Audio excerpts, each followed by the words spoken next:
All right, you're all highly welcome to today's keynote lecture series by Professor Abiodun Adebayo, the former Vice Chancellor of Covenant University.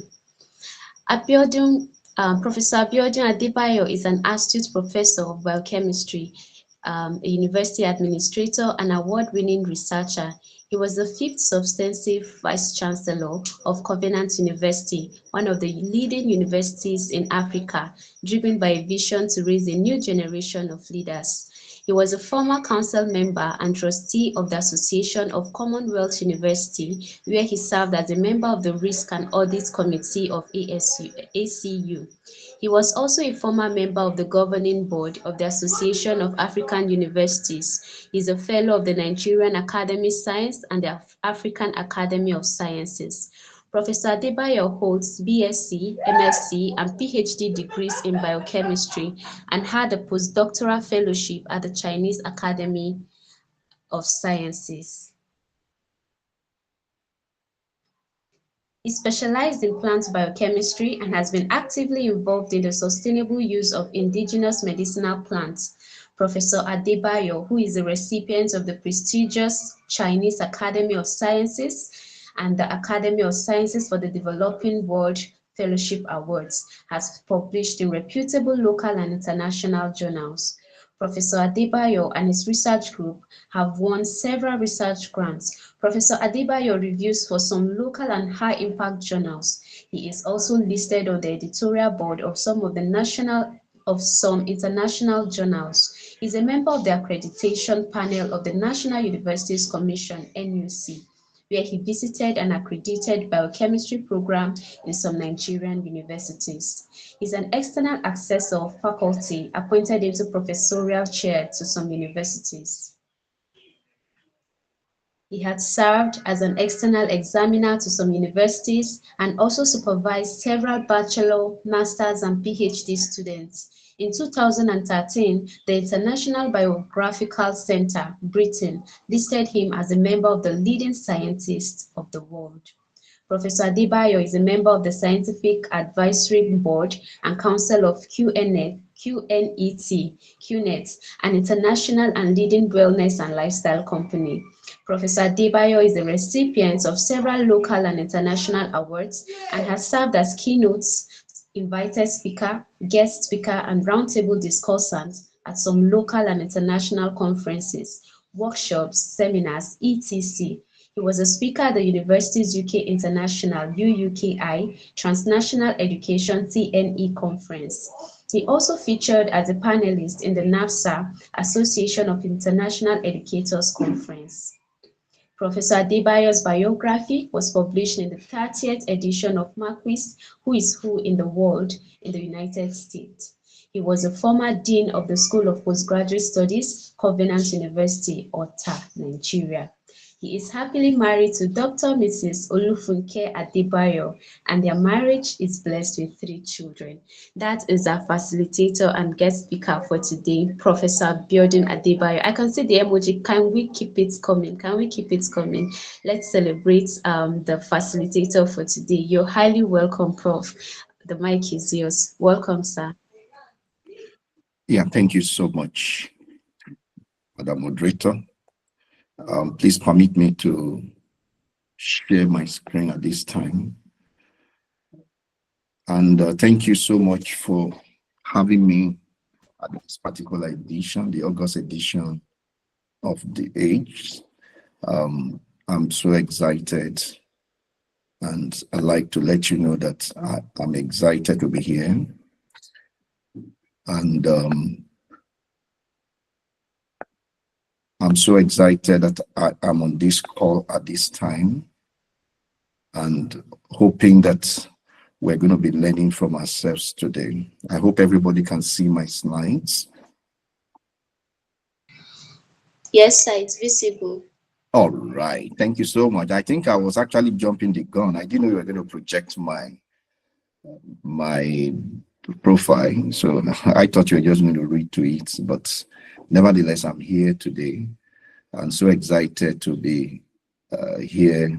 And I want to appreciate the coordinator of this great gathering, Dr. Daudu, Thank you so very much. I appreciate you for giving me. And to all the participants here today, I want to say thank you so much for joining and trusting that we can both learn and share our experiences together. Having served at the, as a leader in the university, and at the same time, having had some few experiences here and there. Those are the experiences I'm going to be sharing with us today. Well, today's presentation would also, I call it a presentation because I don't even know where to start from. When I was given this title, I was just wondering, how do I even start? Because it's such, a huge one, a huge task, and navigating here and there.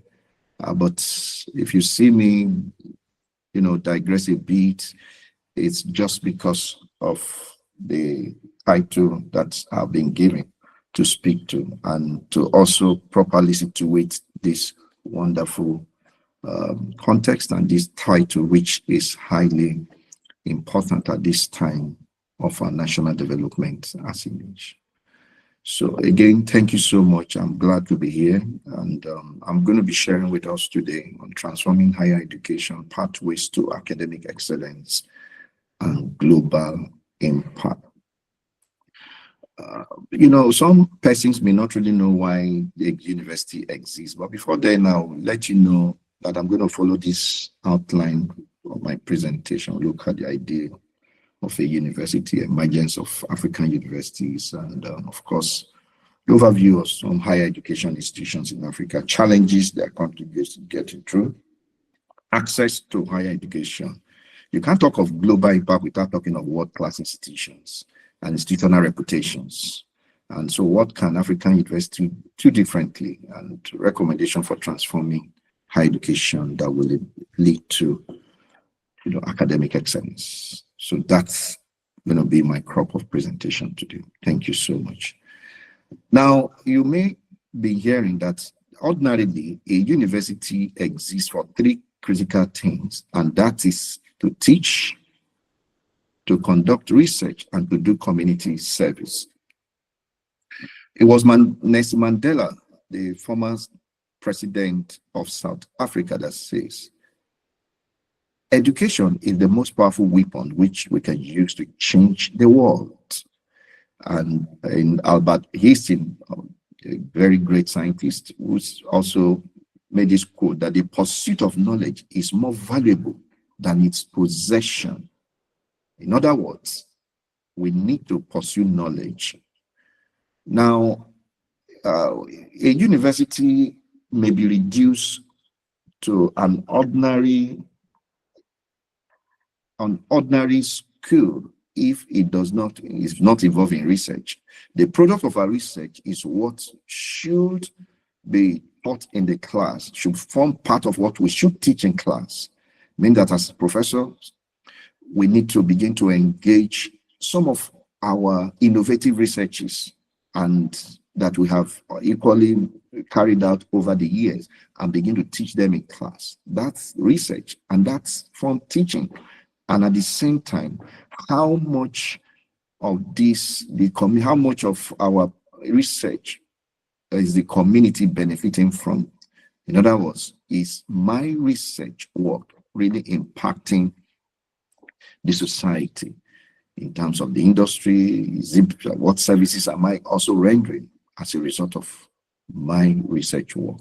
So ordinarily, university does critical thinking, had some issues to actually solve, that is, engage in problem solving, and does some collaborative work, and at the same time is involved in creativity, innovation, and leadership, citizenship, and they equally pursue knowledge. And that's the idea behind a university. All of these will end up dovetailing into the three key reasons why university exists. Now, the emergence of African universities. Well, as you know, it's been said that civilization actually started in Africa. But unfortunately, Africa is actually not living to that expectation where knowledge where the knowledge actually started from. But if you want to see that the Alexandra Museum and the library was actually established in 300 BC, and the early Christian monastery came up in the 300 ADs, and Islamic universities also came up about that time. But basically, this formed the center of learning in the ancient world. But you may also want to go into the colonial masters. That is where some nations, particularly in Africans, were colonized, and where we then had the Fure Bay College, which was founded in Sierra Leone in 1826, South African College in Cape Town, founded in 1826, and the Libra College in 1862. And Stellenbosch Museum was founded in 1866. Of course, we now have the post-independence of African university. There was great expansion of universities, higher education after the colonial era. And within the 21st century, there's equally now rapid increase in not just public universities, but what we have seen so far is that since 2000 to date, there have been an increase in the number of private universities that are currently registered today within Africa. Now, if we look at the higher education in Africa and sub-Saharan African countries, as at March 2024, we do not have the current data as at the time of this presentation. I'd like to say here that there are currently 1,280 universities within the sub-Saharan region. And this is without prejudice to other higher education institutions, for instance, the nursing school, the polytechnics, the vocational schools, the colleges of education. But this is due to the unavailability of comprehensive data within the higher education institution space. And so we will be looking at if you look at SSA, this is made up of all countries in Africa except Algeria, Egypt, Libya, Morocco, Sudan, Tunisia, and West Sahara. Now, this is the population of SSA countries as at March 2024. We have over 1.2 billion people that lived within this region.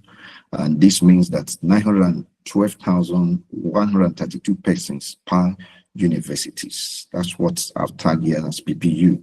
But in the US, we have 85,843 persons per university here. So can you see this data? Whereas in Canada, we have 173,368 per persons per university. So where in Europe, 274,151 persons per university. And what this data shows here is to tell us that the sub-Saharan African has been grossly underserved in terms of educational and higher educational outreach. Now, I'd mentioned earlier on some introductory parts that evidence show that Africa is home to the world's oldest and still the existing universities today. For instance, in Tunisia, the Health Zultana University was established in 737 AD, and it is the planet's most ancient institution, which is still in operation till date. The University of Al-Qarawin, sorry if I'm not pronouncing it very well, Al-Qarawin in Fez, Morocco, which was established in 859 AD, is the second oldest higher education of learning and still operational today. I just returned from Morocco some few days ago, and I was there when the Eagles were about to play. I was exiting when the Falcon were playing the match, and right there I also was told about this university, but I couldn't visit the university before leaving. Yes, that they still operate today, but basically the they do more of Islamic studies.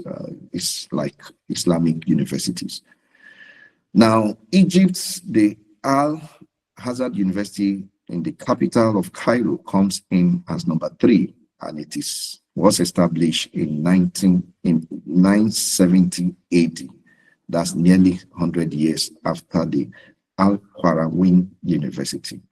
Mali's famous king, Musa, gifted sub-Saharan African with the first and the only world's 4th oldest university, and that is the University of Sankore in 989 AD. And this is located in the ancient World Heritage in Timbuktu.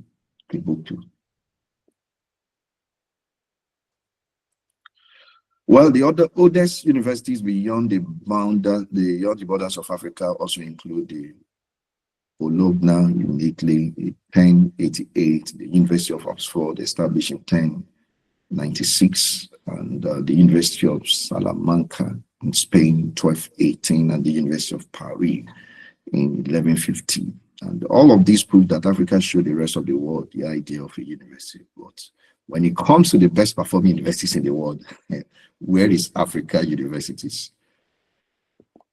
But let's quickly examine some key barriers to access to education. Of course, there are so many limitations that may hinder really strong access in education. General, that's globally. Now, this is a global one here. And these key barriers could include inadequate to digital infrastructure or even bandwidth, and the ICT facilities may not be readily available. The geographic isolation from learning centers. Some centers have multiple campuses, and that may also pose a major challenge. And again, family responsibilities or inability to take time off study can also be a major hindrance. You will recall that a number of persons who are old and who may still want to study may not even have that because of other family responsibility. And the female folks are, mostly hit at this time around because of the need to take care of children. And some workplaces, employers of labor may not readily give the opportunity to intending persons who may want to really study within the higher education space. And again, discrimination on the basis of physical disability, gender, societal class, it's also a major issue here.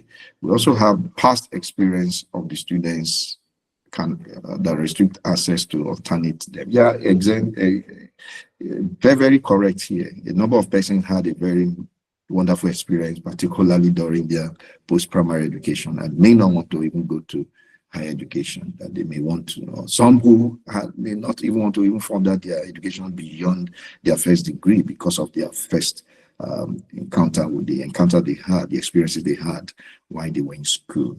Again, major barrier here is financial constraint here, lack of money. Again, equity and redress, transformation, knowledge production, which is critical, may also be a major critical access to it here. But what are the challenges of higher education within Africa? I've mentioned some of them.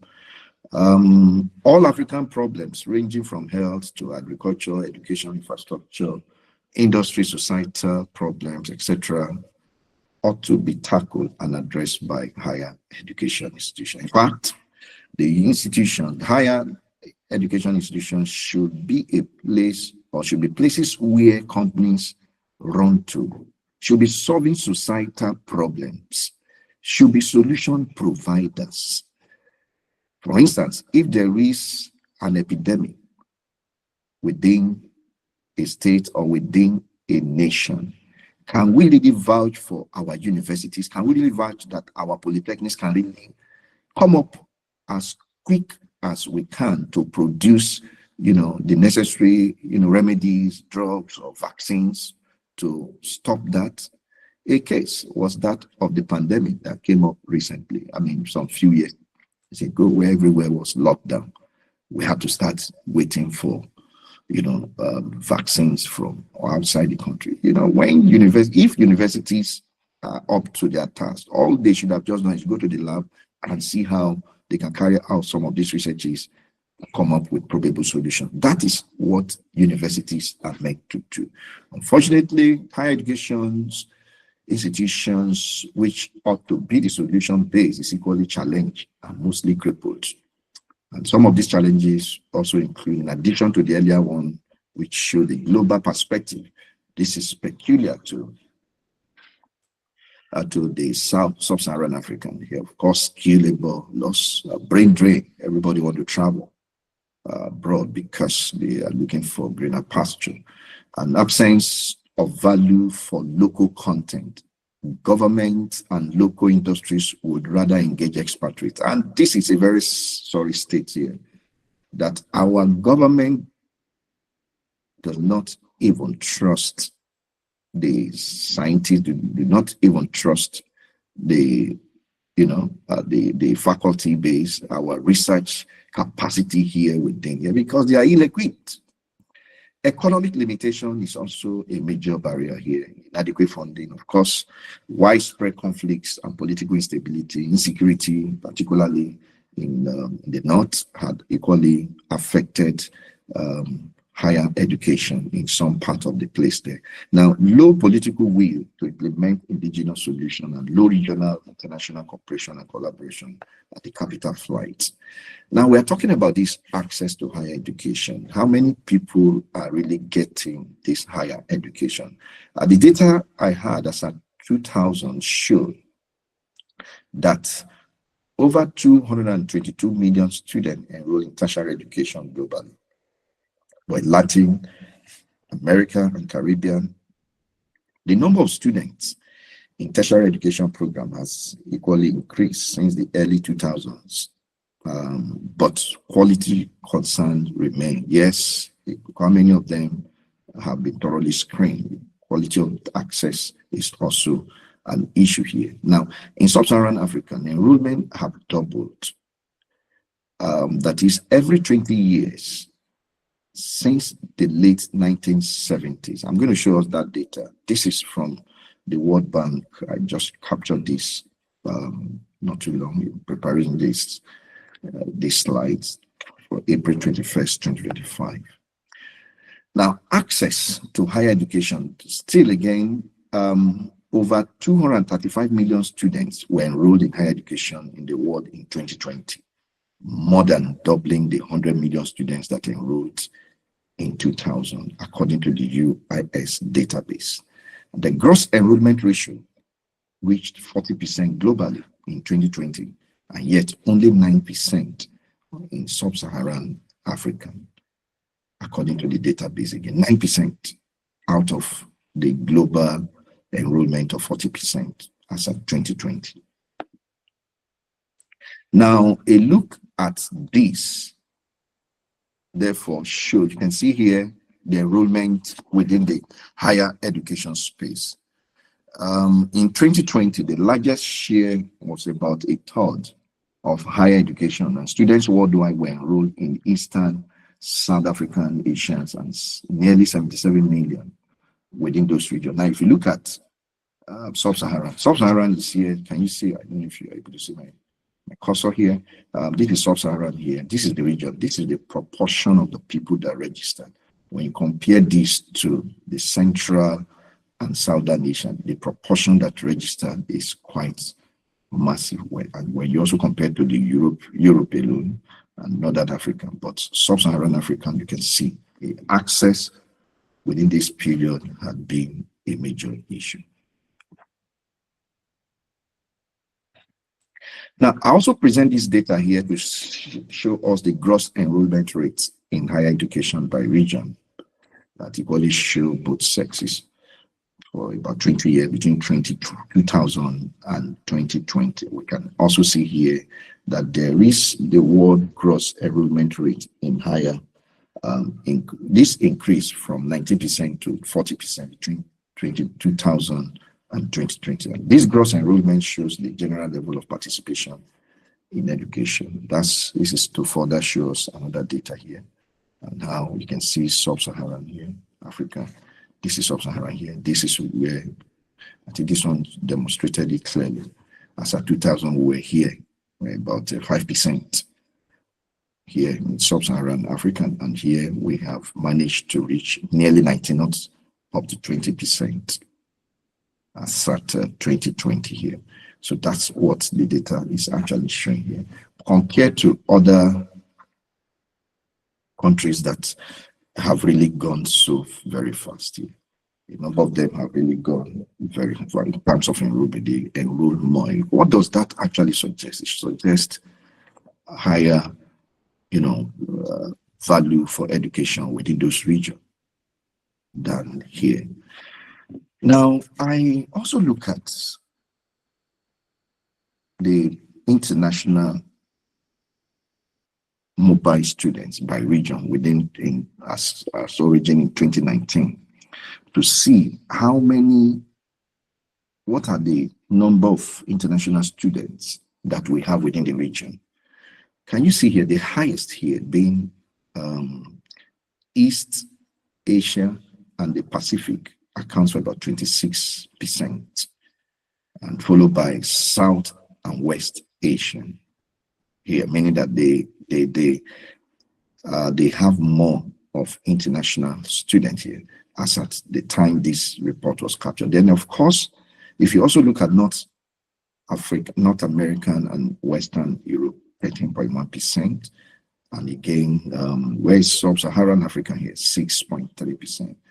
Central Asia is the least here with 5.3%. Of course, there must have been some drastic changes now with the advent of the Japa syndrome within the West. Now, the question we begin to ask ourselves is that which country is actually hosting these international students? How many of them are within the Sub-Saharan Africa? You can also see here that majority of people are living for North America, that's the US, Canada, Western Europe, and all of that here, 48.9%, nearly 50% of the total persons who migrated went to this place as at this, it's at 2019 when this data was collated. Next, this is followed by East Asia and Pacific hosting the international scholars here, and followed by Central East here, 12.6. But where is Sub-Saharan Africa? How many of these international persons come to Sub-Saharan? You can see the percentage, 2.2%. I'm sure a lot of us are already boiling. It should be a concern. It should be a concern here because this is where Nigeria falls into.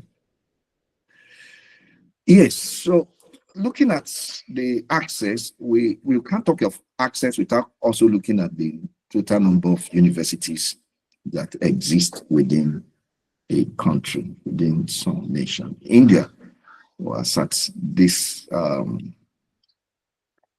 when this report was collated, and from this source here, Ranking Royal ranked India as the highest number, as at 2023, has 5,349 universities and has the highest number of universities, followed by Indonesia with 3,277. United States, 3,180. China has 2,495. And Brazil has 1,264. Then where are we in Nigeria here? As at the time, 2023, when this was collated, Nigerian universities were 278. But today, I just went to the National Universities Commission website and found out that Nigeria currently has 298 universities on the website, but I was told it's actually higher, this a bit above 300 now. This is distributed into 72, 67, and private universities 159, meaning that we have the private university account for over 50% of the universities in Nigeria.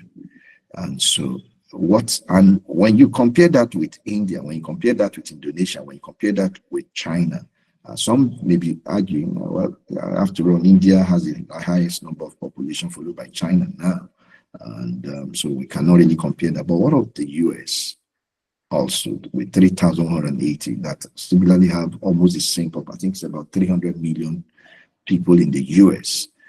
So I think access is a major issue here in our country. So we should not neglect access. But the question now we need to begin to ask ourselves, must we continue to open universities when we have not, government has not thoroughly funded the existing ones? I will say, I will answer in the affirmative. We shouldn't open more universities, but rather let's see how we can sustain the existing ones and equip them to the best standard. Let them deliver on their terms, on the mandate of a university, what a university should be. And instead of our people going out of the country, let's also attract more international students here. It's sorry, I don't have that data to show us about the international students in Nigerian universities here. You will just discover that it's just a fraction. Some universities, they don't even have international students. That's not good.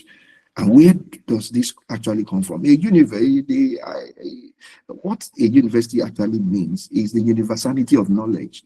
Everyone should be all-encompassing. It should not just be localized. A university is not a local institution. It's meant to be a global institution, meaning that attracting foreigners, attracting people from all over the countries to come and equally study here. I think that's what we need to begin to do here, even in Nigeria.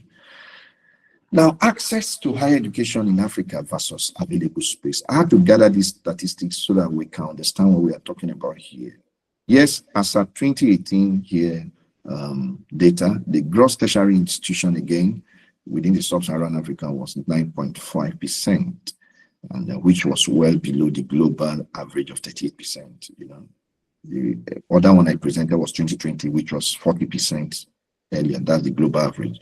But the rate varies greatly within the region. For example, enrollment in Ghana was 15.69%, and that of Nigeria is 12.1%. Now let's look at the space here. Candidates who applied and those admitted into Nigerian university. So at the time of this report, I couldn't really have access to that of 2022, 2024, 2025. So, but to give us an idea of how many candidates applied to Nigerian university through the joint admissions and matriculation boards. You can see here, this is the enrollment here.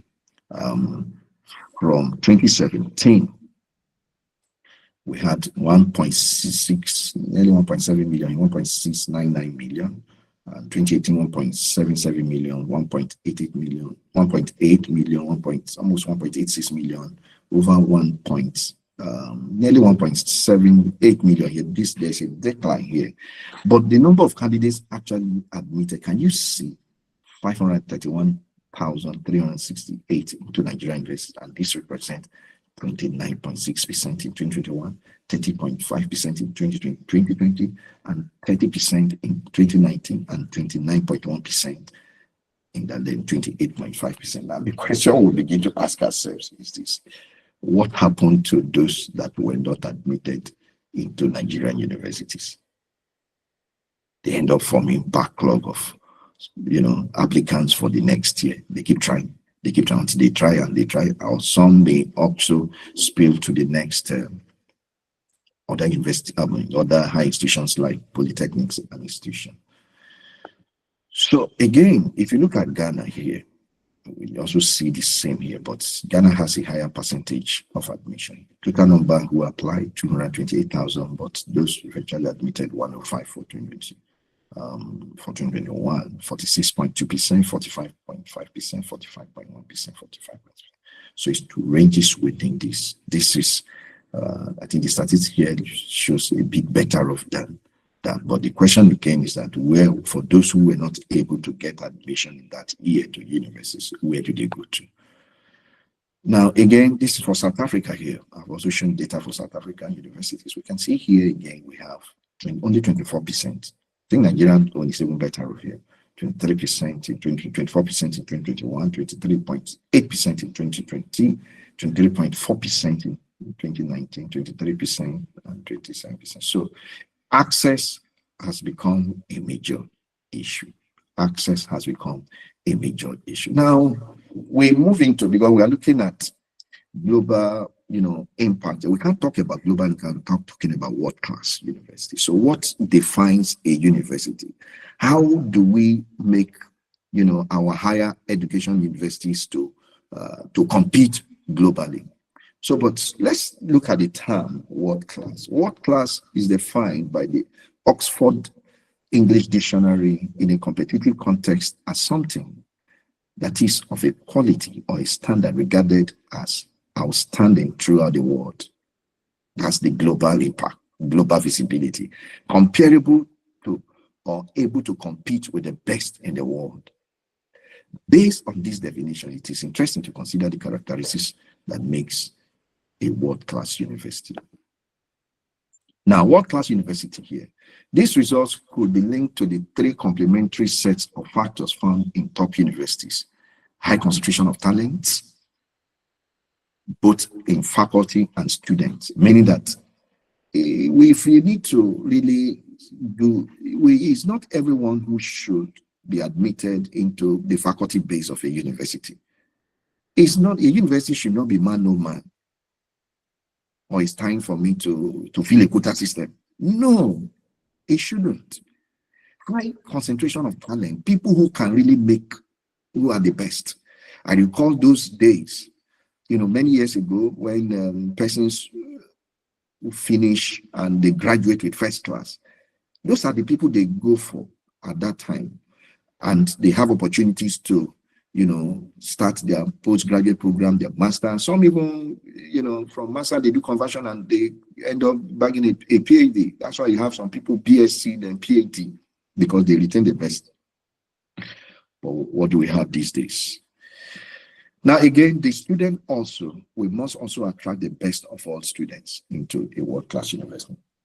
The resources must also be abundant enough to support the rich learning environment and to conduct advanced research.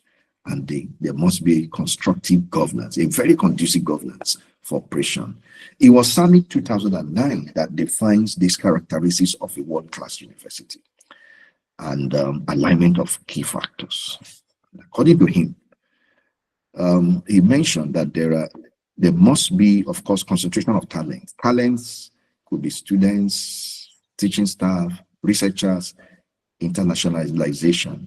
And again, there must also be abundant resources, public budget, private budget, whoever, depending on the owners of the university, must be ready to invest in the universities on the higher education space. Endowment revenues, tuition fee, and research grants must attract grants, external grants, and internal support from the system. Then, of course, favorable governance structure must be there in terms of the leadership within the university. The leadership must be highly strategic and visionary, and they must equally imbibe the culture of excellence.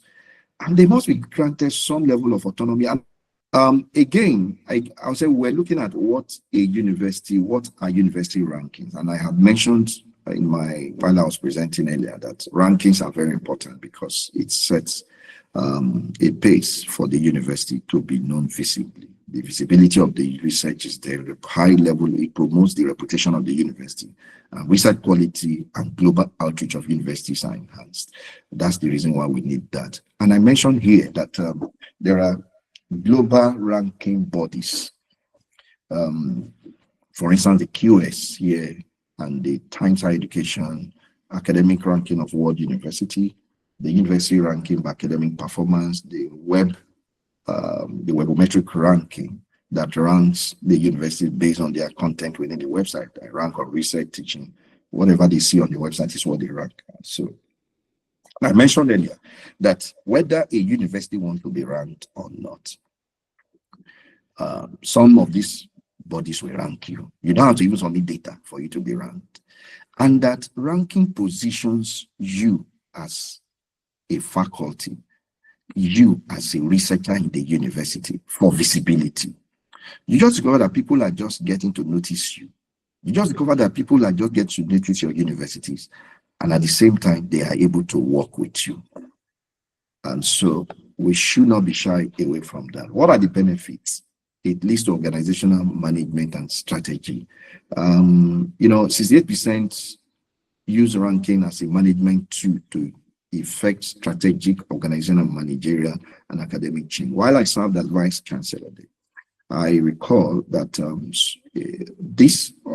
I use this as part of my decision making in approval of some resources to some faculty who are really producing very well, and faculty members or staff who are equally very productive.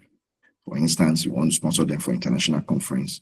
Yes, I use also these two. So it enhances organizational management and strategy. Then brand visibility, of course, it positions the university, the faculty, the staff into a global perspective. Then again, it promotes collaboration and partnership within the institutions. Any partner, for instance, as a researcher, you are writing for a support, or you are writing for postdoctoral, you are writing for collaboration. They will look at where your university is ranked. So if your university is not found on all of these platforms, you may not stand the chance of even getting such support and such partnership. For recruitment also, yes, recruitment for postdoctoral and all of that, this is equally used for recruitment of faculty, for recruitment of staff in great universities. For instance, a survey was conducted by THE student polls and found that a university's ranking was the second most research factor by prospective international students when choosing where to study, with 34% of the respondents saying it was important to them after tuition cost and ahead of course offered. Yes, students also want to come in. They also check where to go to. It's also used for benchmarking and analysis. You want to also compare your universities with other peer universities. For instance, you want to compare, my university now with Harvard. I want to compare them with Stanford. So I'll check where are they doing very well. How can I also, what are they doing that I can also begin to do? So we can use that for benchmarking and for analysis. And for data collection, you see, the challenge with Africa is the issue of data. Data is a major challenge with us here within Africa. So if you have been collating those data, meaning that your student enrollment per year, students research or researchers that are winning grants, the grants coming into the university, it helps you to have the data of your university at hand, or of your higher institution, within you at the tip of your finger. Now, for reputation also, it's also a platform for universities and higher education institutions around the world to celebrate the achievements across research and teaching sustainability. According to the QECD,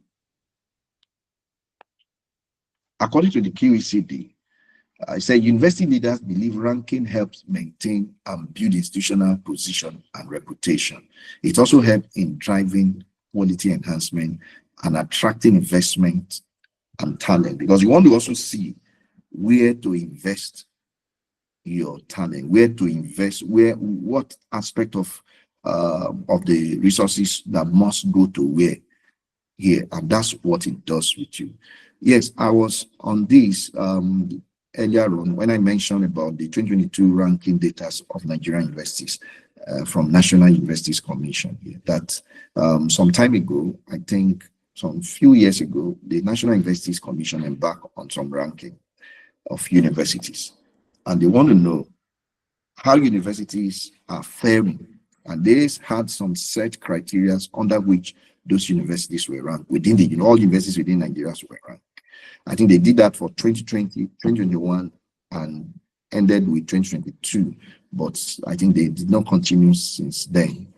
So, but I would like to show you here the criteria under which this ranking was based. They were looking at percentage of international students, percentage of international staff, percentage of female enrollment, academic programs of the university with full accreditation status, percentage of academic staff of university at professorial level, as at the time this was taken, as at a particular time, a percentage of academic staff with PhDs, percentage of students outside the state where the university is located. So they are national. So they look at, so that it is not just a university that only admits people within a particular state. No, percentage of academic staff who still of state of origin is outside the state, and percentage of students with an on-campus accommodation, efficiency, that is the students' completion rate for 4 to 5 year degree. Now, it means that if a student is meant to graduate 4 years, a student enrolled for a 4-year program or a 5-year program, how many of them eventually graduated at the center? If you ended up admitting 100 students in 100 level, how many of them end up graduating in final year? So that also talks about the efficiency of graduation and the teaching quality and the kind of students that we also admit. Now, teaching quality is also here. They also rank on teaching quality. Quality of infrastructure is also there from accreditation data, community service, and universities' contribution to government and reputation. The I-10 index in the last 5 years computed from Google Scholar and all of that, transparency, ranking, top universities by citation. These are the parameters under which they rank there. I think at that ranking, I think the University of Ibadan had a total point of 1,391.6 and ranked first, followed by Covenant that ranked second, 1,279. All universities were ranked. I just picked up this here to show for this presentation. Now, what about THE rankings? You can see here that they have three. They rank on teaching, they rank on research, and they equally rank on impact and sustainability based on the SDG ranking here. The research here, which is highly all competitive, this is where you find virtually all of the universities in the world who, be ranking, the likes of Harvard, Cambridge, and all of that. That's called the World University ranking here. And what are the parameters under which the universities will be ranked? They focus on research output, research quality, research collaborations, reputation, and many more. But for a university to be due for ranking in this place, they need a minimum of 1,000 publications in Scopus Index Journal in the last 5 years, meaning that some universities may not be ranked if they do not have a minimum of 1,000 journals, and they must teach undergraduate across a range of disciplines, among other factors under which they rank. And they use these metrics to equally do the ranking. Can you see here the teaching reputation is 15%, and the staff-student ratio, PhD to bachelor, PhD to staff, awarded to staff, the income to staff, research reputation, research income, research productivity, the quality, excellence, influence, industry income, patents, international students, international staff, international collaboration. All of these categorized into these pillars of teaching, research environment, research quality, industry, and internationalization. Then this gives you 100%. That's how they rank. Then we have the Shanghai academic ranking of world universities, and these include the rank based on how many of the alumni winning Nobel laureate prize of fields. So can you see here, to qualify for this ranking, you must have a Nobel prize within the university, prize winners, and staff winning Nobel prize in other field, and highly cited researchers, papers published with Nature and Science. Can you see how tough it is? And papers in other major citation indices, and per capita academic performance. You see, this is what the university runs. This is what promotes global impact. This is what promotes academic excellence here. That is, everyone should strive to become a Nobel Prize winner. Here, that's what it's saying. Now, what about the QS World University rankings and methodology? Can you see here the rank based on academic reputation, 30%, faculty to staff, student ratio 10%, citation per faculty 20%, employers rating. This one goes to the employers of your graduates to get feedback, to know how your graduates are performing. So they use that to also rank you. This what actually makes the difference here. International faculty here is also ranked, and the international student, international research network, employment outcome, and sustainability is equally ranked for this.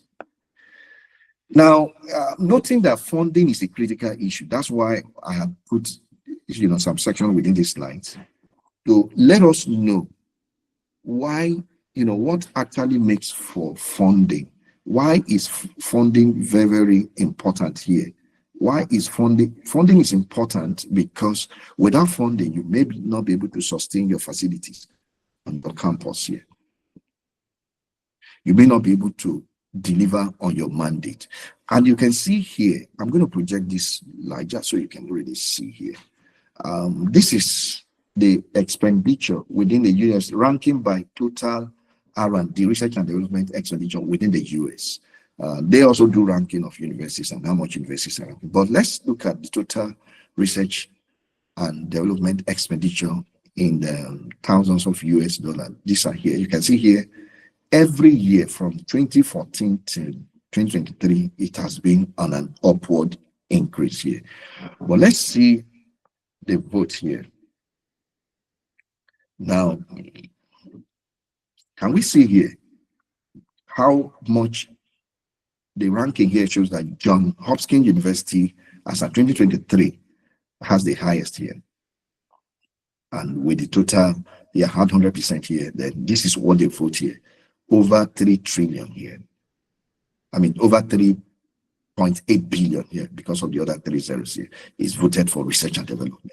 They expanded on research and development. Whereas University of California, San Francisco had expended over 2 billion, over 1.5 billion. University of Pennsylvania and the Michigan University also expended 1.9 billion. So it's a whole lot of investment in quality education here. So we can also see here research development expenditure of some of the American universities. University of California in 2022 expended 1.8 billion here, and University of Pennsylvania also 1.7 billion. This University of Michigan 1.77 billion. So it's in tons of billions here. Now, again, that's North Carolina, the Harvard University, and all of that. Now, I was trying to compare how much this is the research and development expenditure within the African context, our African universities here. And look at here, look at the sorry states here. Egypt, as a country, expended this amount here within this in 2023, has the highest here, followed by others mean here, very other universities that were combined in this study. There's South Africa next, Algeria next, and this is our beloved country, Nigeria, next year. So if you look at how much they actually voted, it's very, very insignificant. These are combined institutions. We are not talking about just one institution that we saw, how we saw, Johns Hopkins expending over 3 billion as an institution. But this is like a state. This is what the whole nation expended here.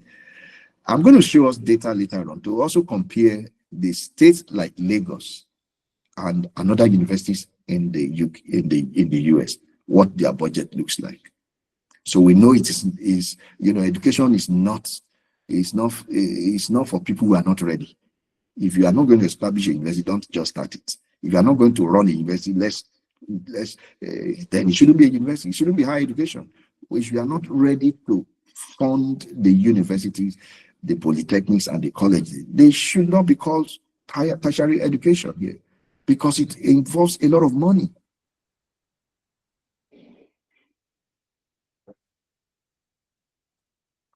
So I hope you can hear me, please, so that I'm not just speaking into the air.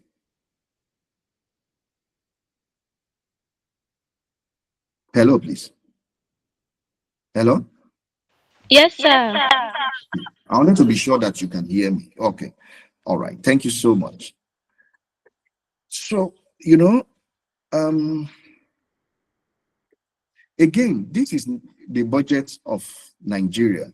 I looked at this proposed budget and the exchange rates. and to also see how much was equally expended on education from 2016 to 2022. But if you look at here, education budget here has perpetually been very low. Only in 2016 and perhaps maybe 2019, we had one of the highest budgets of 8.4% higher of the total budget.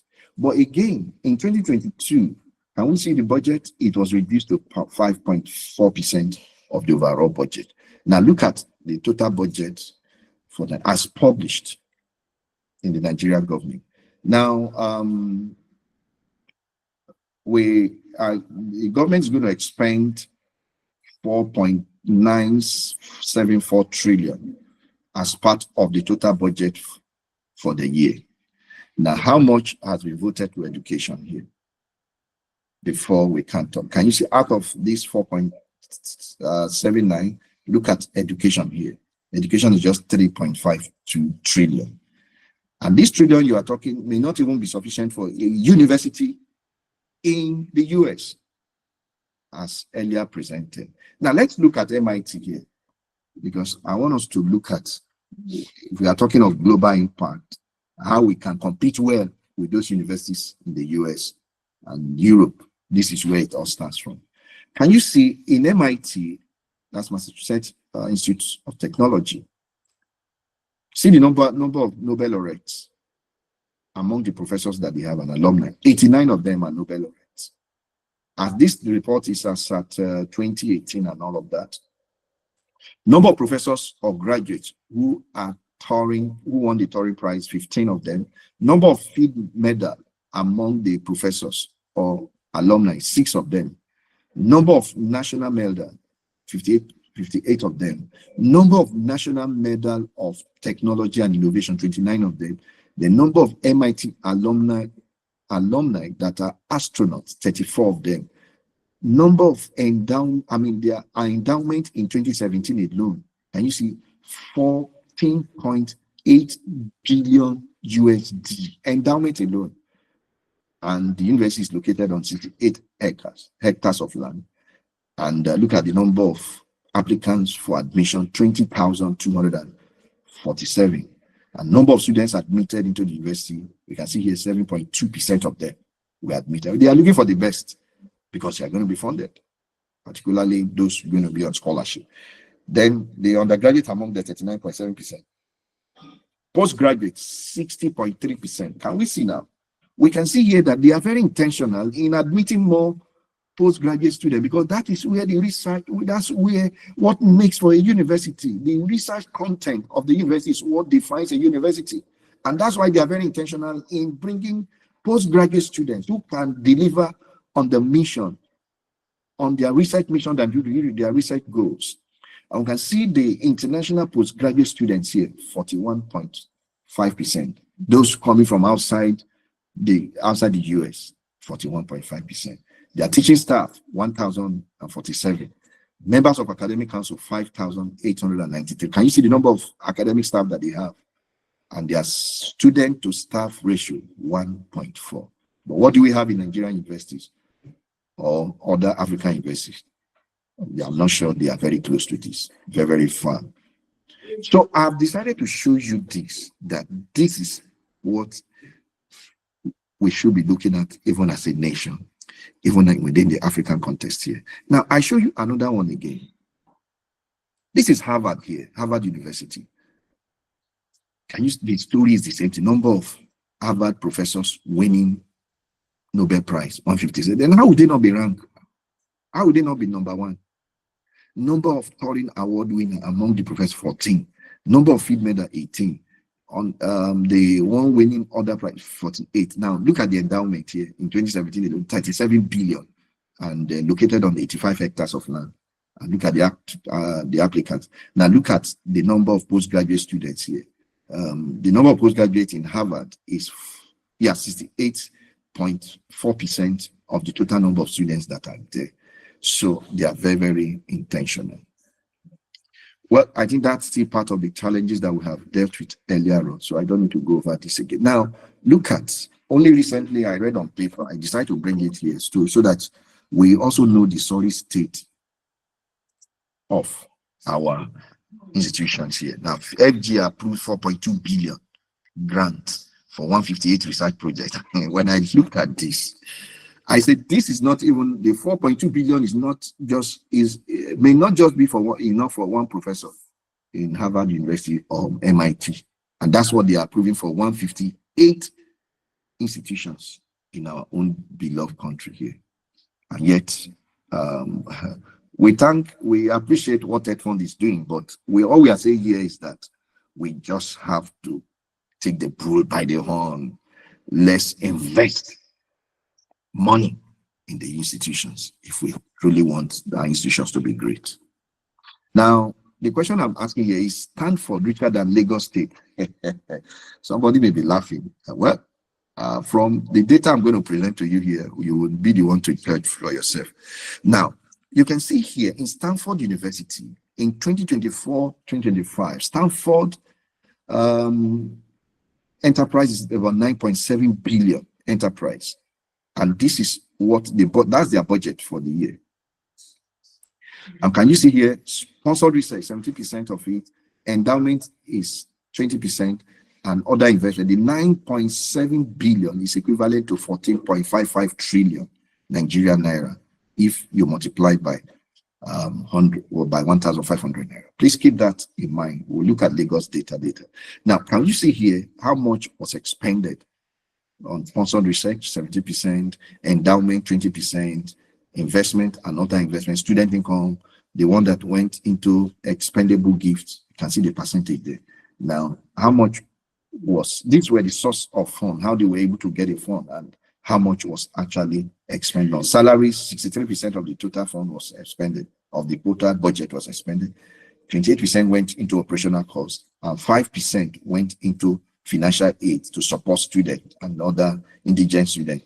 Debt servicing is about 4%. That's their budget for them. Now let's look at endowment alone. Stanford has 37.6 billion endowment as at August 31st, 2024. Now, what does that mean? Where is this endowment coming from? It came from students of Harvard, former students of Harvard, the goodwill, the other grant, and other people who may want to also give here. For if you read through here, support for fulfillment of university's mission, teaching, learning, and research. It disbursed 1.8 billion payout to support vital academic programs and financial aid during the fiscal year. More than 75% of the endowment payout is restricted to donors by specific purpose. There are more than 9,100 endowed university funds. Each year, a portion of investment returns from the endowment is used to support annual operating costs, and the remainder of the return is reinvested in the endowment to maintain its purchasing power over time. Now, there is what is known as the Stanford Management Company, which, is a business. It is a company that they use to house this endowment. And this was established in 1991 to manage the Stanford Core Investment Portfolio, and is a division of the university with oversight by a board of directors and appointed by the University Board of Trustees. So it's a different entity entirely from the management of Stanford University. I think these are good practices we may begin to consider here. And if you look at here, they got $57,000 that contributed to this fundraising that was equally established. And they were able to get 1.6 billion for Stanford. Now, I look at Lagos State as a 2024 here to compare with this. Now, you can see here, Lagos State here had a budget of 2.27 trillion naira. Remember, Stanford had a budget of what? 14.55 trillion in Nigerian naira. And look at the Lagos State, which, if you look at Lagos, is around, if not number one, among the 36 states in Nigeria here. But look at the budget, cannot compare to the budget of a university. That's how much, a university, the role of the university, and that's why they are performing other universities across the globe. I wanted to show you that data here. We have other statistics here that time may fail me to really show here concerning Lagos here. But if you look at how much of that is equally expended on education here, you would see here that for health, for education here, you can see 158.265 billion of the over 2 trillion naira that was expended. You see the breakdown data. Now you can see here, this is the ministries where the disbursement and how much was even given to state-owned universities and polytechnics here. You can see the fraction here. The fraction here. So this tab actually shows you this is what Lagos State University Teaching Hospital got out of the total budget. See how small it is. Now this is Lagos State universities. Yes, you can also see some. Lagos State University also got, yes, Education District 1 got this, and Lagos State University also got some other fraction from that.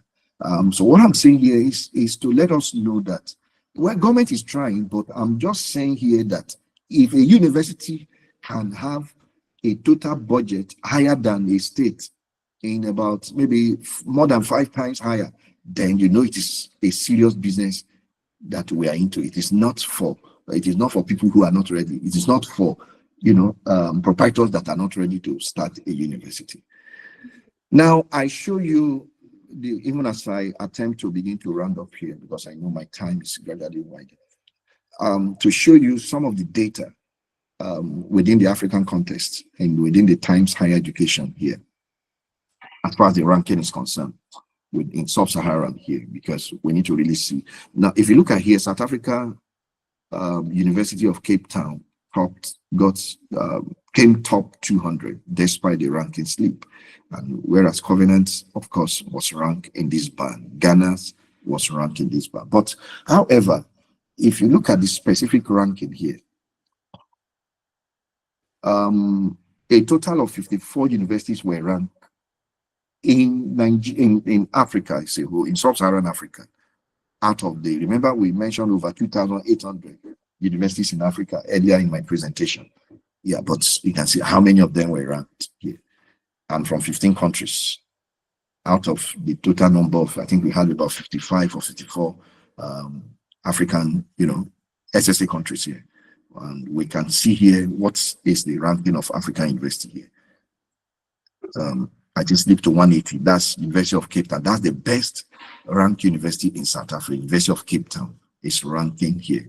And whereas Covenant here is ranked 801 to 1 as the best for Nigeria. For Ghana, it's University of Cape Town, ranked 601 to 800 bracket, and Mauritius and the likes. So I had to show you some of this data to be able to let you know that it's a huge investment. The university business is not for, it's not for proprietors that are not ready. It is for proprietors that are really ready to invest so much money in research, teaching, and community service. Now, for South Africa here, you can see here, these are sub-Saharan African universities within the top first 200 here, with University of Cape Town rank 180. Even though they were ranked 167, they dropped. Stellenbosch University 301, and they maintained that, followed by 301. You can see all South African universities were ranked. They are topping here. But the question you begin to ask, what is South Africa doing better than Nigeria? It's because they support research. The NRF is there that provides support for researchers. They provide grant, they provide incentives for researchers that we do not have here. It should have been equivalent to maybe TED Fund, NSF here in Nigeria, but unfortunately that is not the case. You can see Covenant here next to South African universities, and then we also have Ghanaian universities, Ahmadu Bello, Landmark, and the rest of the universities, as far as the 2025 Times Higher Education ranking is concerned.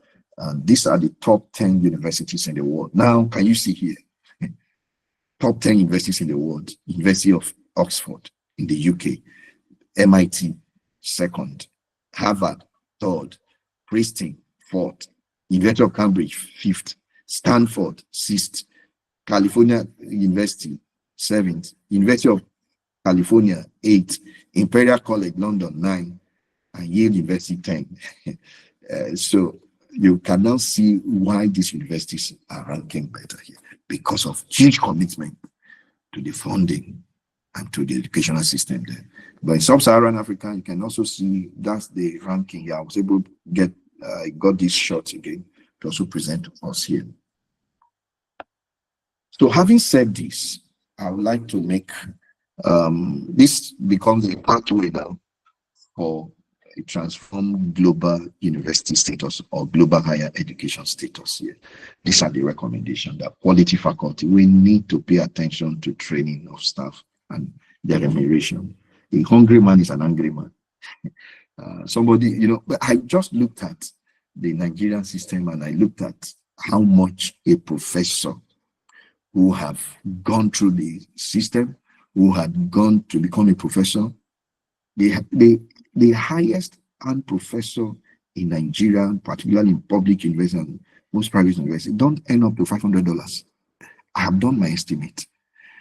So sometimes, you know, at global discourse, we cannot even begin to present this.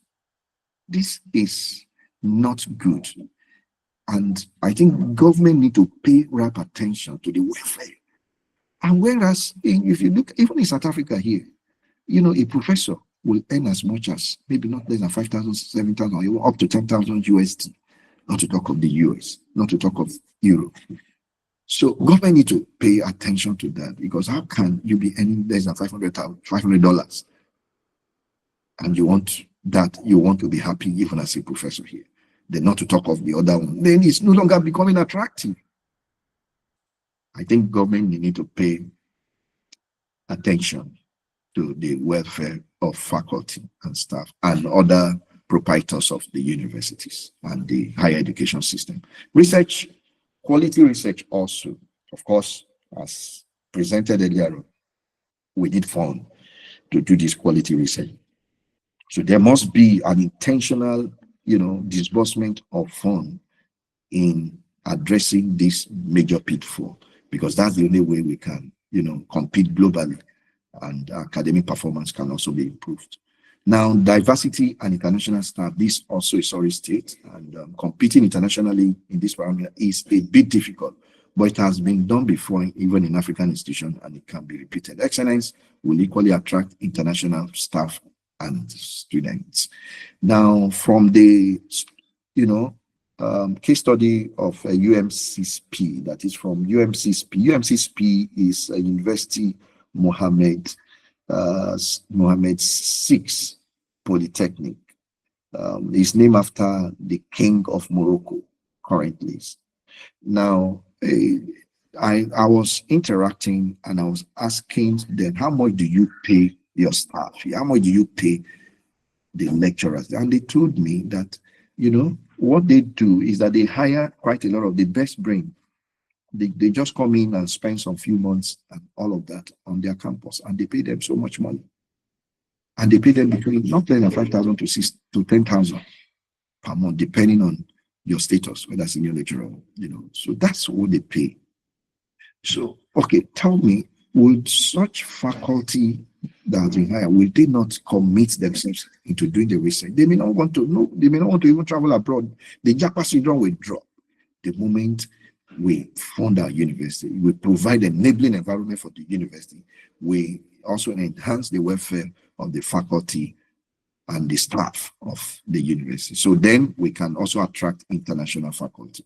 Employer satisfaction with graduate employability. There's a current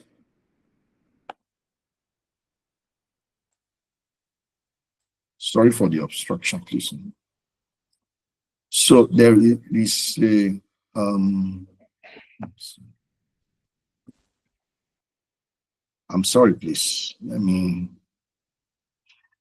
Employer satisfaction is also key here of graduate employability. The industry collaboration is also very key. And as I conclude now, African here were originally the world leaders of higher education, but today, what do we see?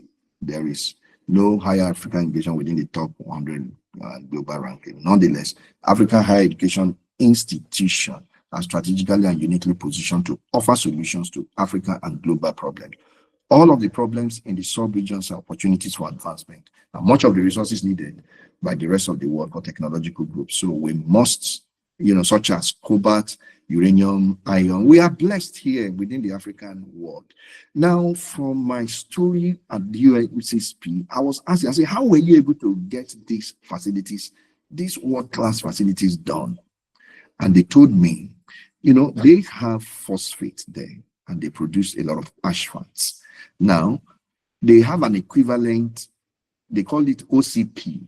OCP is an equivalent of our NNPC that help to manage those natural resources and our oil here. That they are the ones that built most of those facilities. So if we begin to adopt such model, let's have a brand of these universities around the campus. Let's have international universities that will attract a model university in that. And then I went with some Nigerian, some very top, executives within the government. And so I think we are working on such proposal to see that if it can be presented to government, to see how government can begin to take some initiatives and see how we can set up model universities of that nature. Again, our youth are compelled to migrate to the Western. That's where they search for respectable jobs. And this should not have been if the resources are within the space and if they don't need to go for greener pastures. And African is also blessed with soil, yet much with food that is also important. So we must begin to see how we can navigate some of these challenges. And I also conclude again with this quote again. I started it earlier: education is the most powerful weapon which we can use to change the world. So let's engage our God-given education. Let's engage it productively. It's all encompassing. It is not an individual who will do it. It is the responsibility of all. The community is there, has a role to play, because your children will also be in those universities.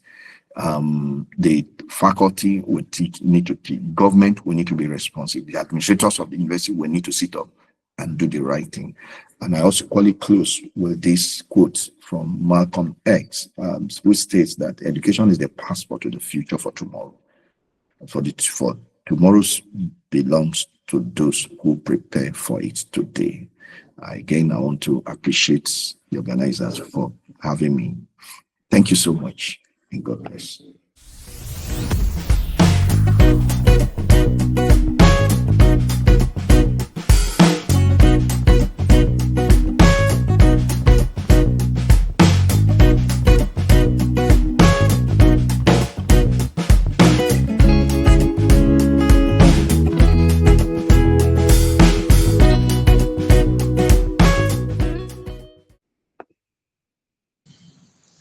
Thank you so much, Prof. We sincerely appreciate you. I can see the emoji. Let's keep it coming to appreciate Prof.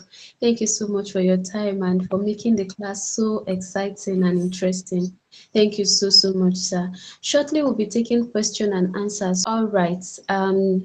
Mr. or Dr. Philip, you can unmute and ask your question. Philip Ogumbona. She just say Ogumbona. Can you hear me? Yeah, Yes, I'm just, yes, you can hear me. Yeah, thank you. So I'm just saying thank you so much for the organizers for putting together this presentation, and also to Professor Abiodun for the wonderful presentation he has given to us tonight. I'm Philip Ogunbona. I'm from Australia. I'm a Nigerian, and I'm very passionate about the advancement of our country. I really appreciate what Professor has said.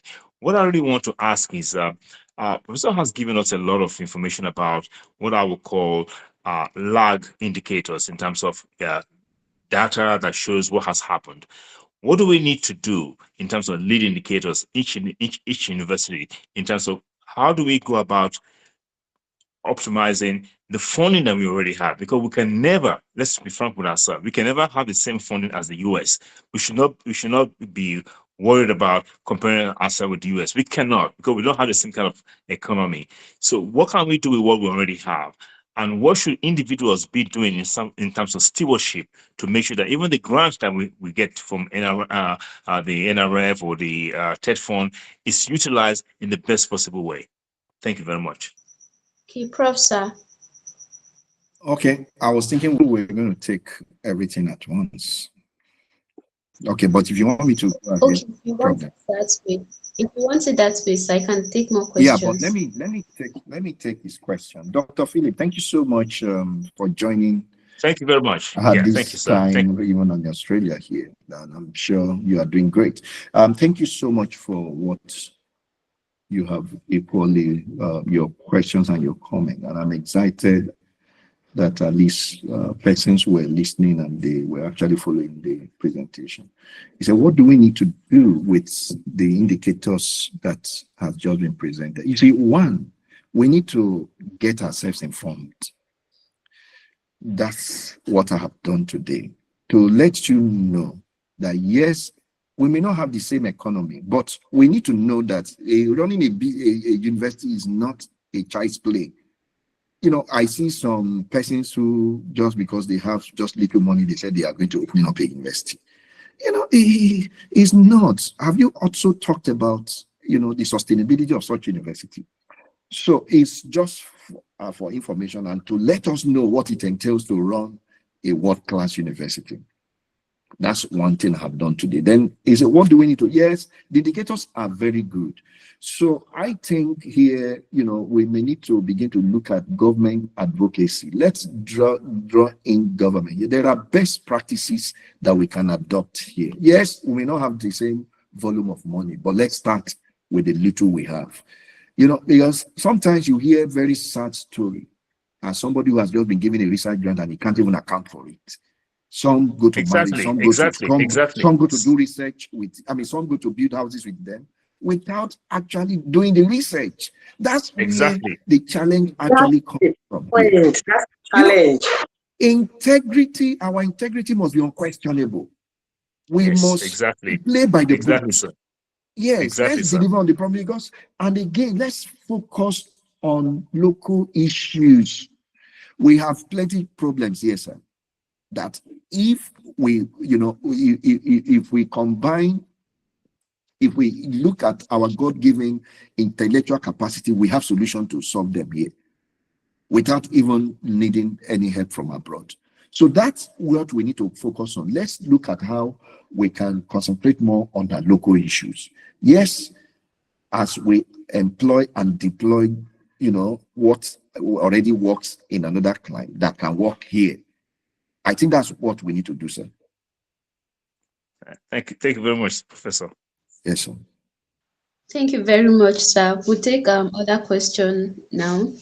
Dr. Jim Brelak, you can unmute and ask your question after Dr. Hamisu will ask his. Okay, thank you very much. Can you hear me? Yes, sir. Thank you very much for the organizers and the presenters. We learn, I am appreciate the presenter and the organizer. So I have two questions. The first question that I have is how our universities or higher institutions in Africa being competent in international universities. The second question is what do we need to empower the university and the end user linkage? The end users are individuals, communities, and policymakers. Mainly in Africa, there is a gap between the researchers or the higher institutions and the end users or the communities regarding the research dissemination. So how can we empower the linkage between the universities and the end users? I thank you. Deborah Amlak from Tigray, Ethiopia, Aksum University. Thank you so much, sir. I didn't get your first question. Maybe you may want to repeat that again for me to listen to. How our universities or higher institutions being competent in relation to the international universities. We are lag behind, as I saw in your presentation. So what we will do to enhance or to empower our universities to be competent in case of research, academic, and community service activities? Yeah, thank you so very much, sir. Well, I think I had mentioned that even in my presentation. Yeah, but you see, the kind of research we need to do, one must be we can do global research, but must must also be competitive enough. Let's solve our local issues and let's get them published in high impact journals. That's one. Two, on our teaching, let's see how we can, engage on great teaching that will enhance, that will improve the learning culture of our students. Because let's improve on our facilities. And for instance, I don't know, there are some universities. In fact, I was speaking with someone yesterday from a public university, and he said to me, and I quote him, he says, "Sir, we do not have electricity for 24 hours in a month." I said, "What do you mean?" He said, "For 24 hours, you don't have electricity. So how do you run? How do you do research?" He said that in a day, if they get electricity, maybe they get it about for 2 to 4, 5 hours in a day. And the days that they alternate their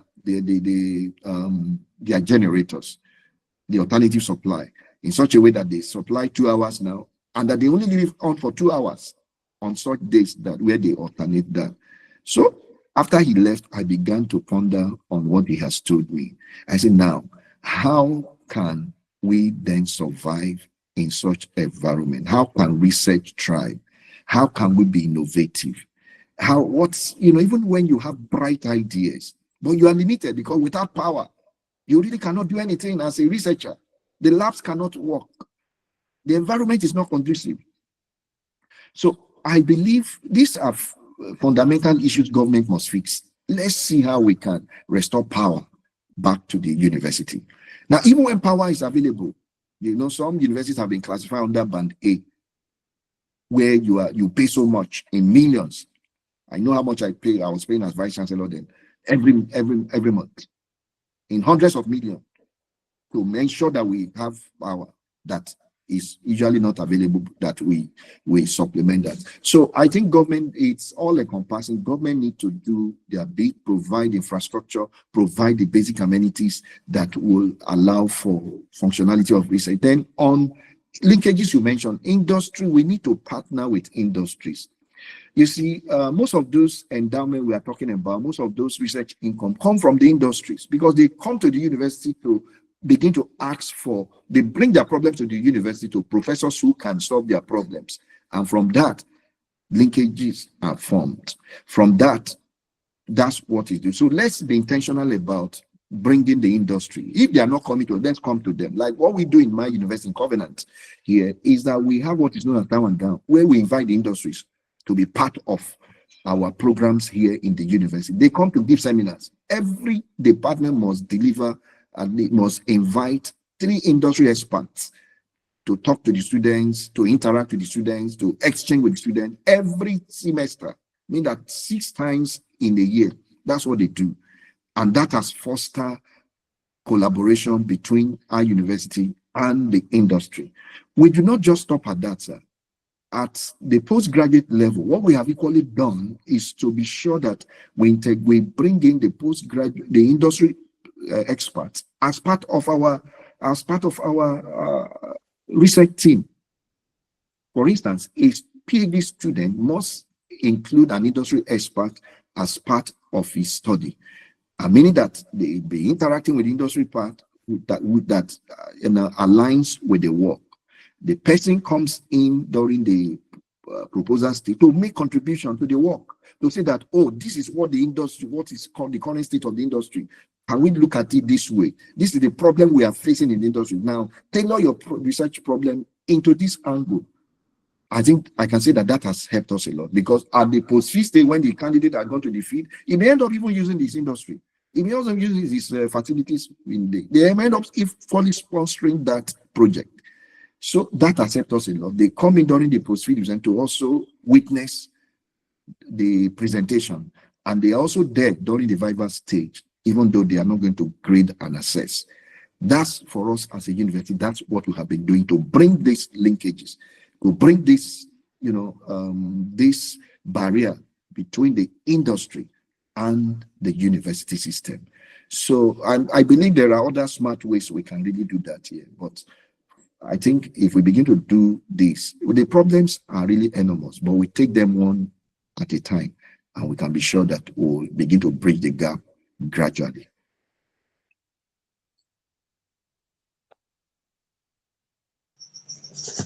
Thank you so much, Prof. We'll move on to the next question. Dr. Hamisu, please unmute and ask your question. Yeah, my name is Simon Hamisu. I'm from Gombe State, Federal College of Horticulture, Gombe State. Actually, I have a comment before I made a questions. Before I ask my question, education and research are generally acceptable as the engine of national progress. Unfortunately, more especially here in Nigeria, current funding by the successive government and even the current are insufficient to meet our growing need in terms of research, development, and what have you. So my question here, sir, what is that our governments are not seeing in terms of the importance of investing more in education, considering the fact that usually countries with higher investment in education and research have stronger growth economically and innovationally? What is it that our government are not seeing that make them not to see the importance in investing and allocating more money to research field? What is it that the government are not seeing, like not prioritizing the education sector? Thank you. Okay, please, we'll take more questions before Prof respond. Prof, let's take more questions, sir. Dr. Silvanus, please unmute and ask your question, after which Dr. Maxwell, unmute and ask your question, too, sir. Yes. Good afternoon, everybody. The Prof did talk about a little part of what I needed to add, because mine is not a question per se, but an addition. You see, unfortunately, I am not in the academic world, but I am innovative enough, I'm inquisitive enough. I know so little that I want to know more, and that's why, for instance, I joined a body like this. Now, the major problem we have in Nigeria is that our institutions are existing in silos. They are existing in silos, in the sense that there is no collaboration even within the universities or the institutions. Also, there is no linkage, as the Prof put it. They are not going out of their community to relate with. Of what use is your education, or what use is your PhD, or what use is your PhD or your research if it is not relevant to the problems of today? Education is existential. You go to school to solve the existing problems. Let's smell the coffee and change our mental. Let it be a mental shift. The way people see education 10 years ago, 20 years ago, is changing and fast changing. So what I will tell people is that, I've had this encounter with professors and all.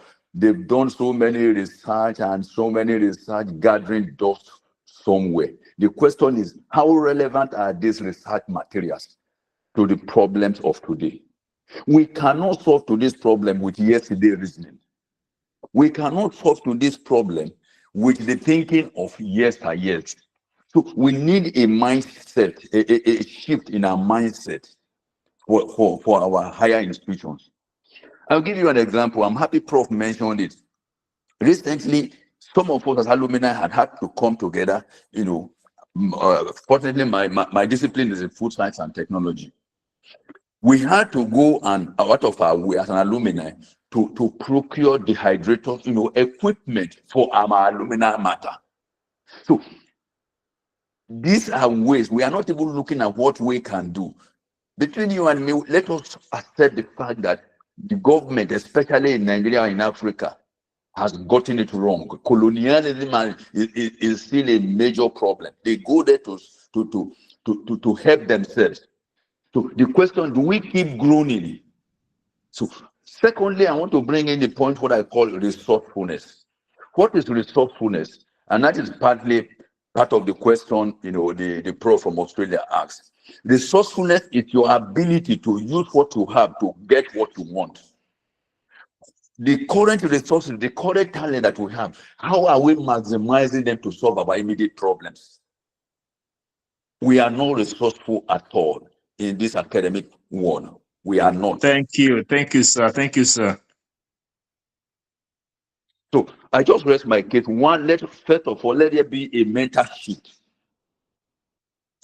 Let's stop pointing all the fingers to the government. Between you and me, we know that government will not do much. But let's look inwards. Let's collaborate. Let's form linkages. If we are going to do research and papers, let it be relevant to the problems of today.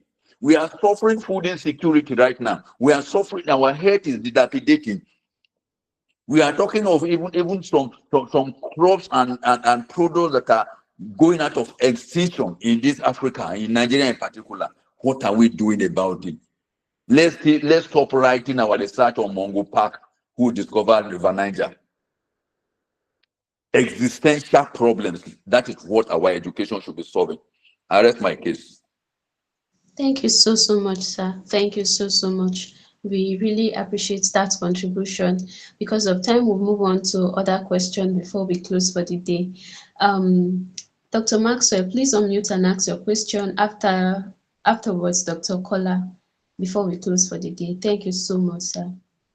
Okay, yeah, thank you so much, the moderator. And I really want to appreciate you for the platform for today. And also the presenter, Professor Abiodun. It was a very impactful presentation.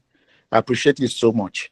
I just want to raise an area of concern because it kindly connects to when Professor Abiodun was talking about the criteria for rankings.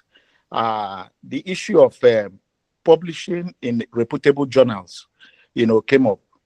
And that has always been an issue for those of us in Nigeria here, where we don't have good facilities to do good research, especially some of those cutting-edge researches that are expected for your result to be published in some of these high-impact journals. And also given the fact too that most universities are now bringing that as a factor for somebody to be promoted. You have to have published a certain number of articles in high-impact journals. And we know that some of these high-impact journals, when you send your work, results of your work from here to them, they really do not accept them. Why? Because of the kind of methodologies we use here. They are not cutting edge, really. And we have the problem here with us. And we're looking for how to solve such problems. And that is why we go into them to carry out a lot of studies and research in them. But however, when we finish and you want to publish and send such findings abroad, they are rejected and sent back to you. Either they tell you that it doesn't meet the requirements, or maybe the level of their reading public, and it is sent back. For a few of us that try to publish, we try to do collaboration with some of these researchers overseas. And most times our collaboration just ends in collection of samples and sending to them. Most times what they do, how the examinations and processes they do with the samples, we really don't know.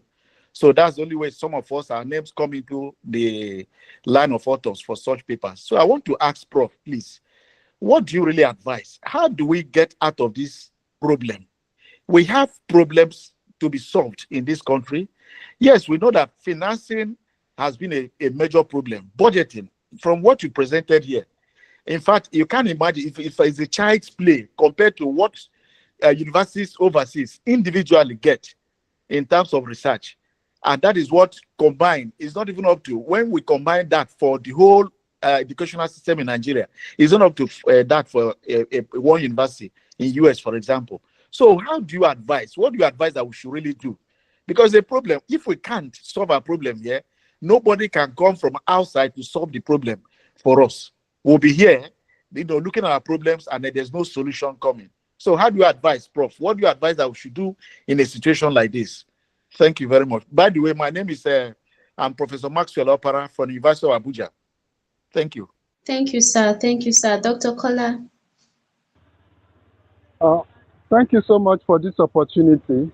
Good afternoon. My name is Dr. Banjo, Kola Banjo.